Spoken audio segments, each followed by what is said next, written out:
Well, you've probably heard about the big Koch brothers funded study to put a big spooky price tag on Medicare for All. I absolutely find it reprehensible that the people that profit enormously from this egregiously expensive healthcare system actually invest millions to try to make ordinary Americans afraid of Medicare for All. It's shameful, absolutely shameful. They actually neglected to add up what we're currently paying, and of course that turned out to be trillions more than their big spooky number. So they kind of made the case for Medicare for All. But if there's one truth, undeniable truth about the human condition, it's that some things are more important than money.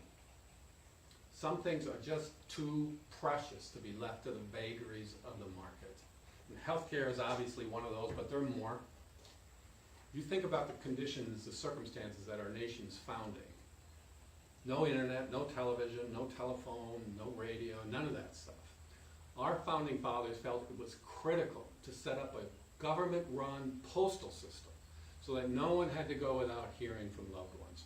No one had to risk business efficiency by a for-profit postal company that went out of business, or that decided that those people living far off in that corner of the county were just too far away to make it cost effective.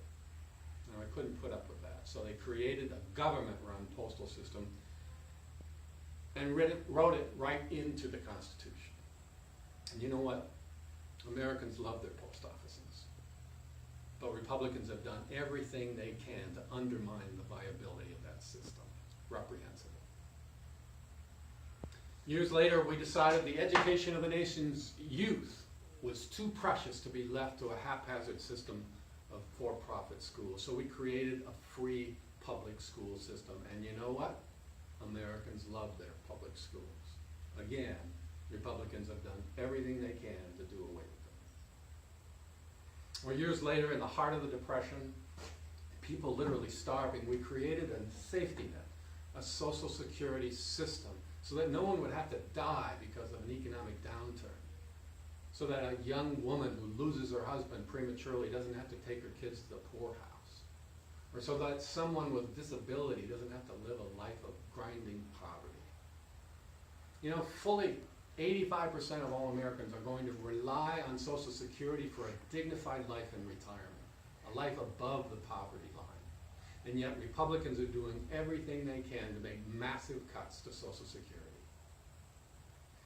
And then another few decades down the road, we needed to do something about the circumstances for our elderly who could no longer work, had very little money, often living in poverty, and often living in pain because, of course, health insurance companies wouldn't insure them and they could not afford health care. So we created Medicare, government-run health care. And you know what?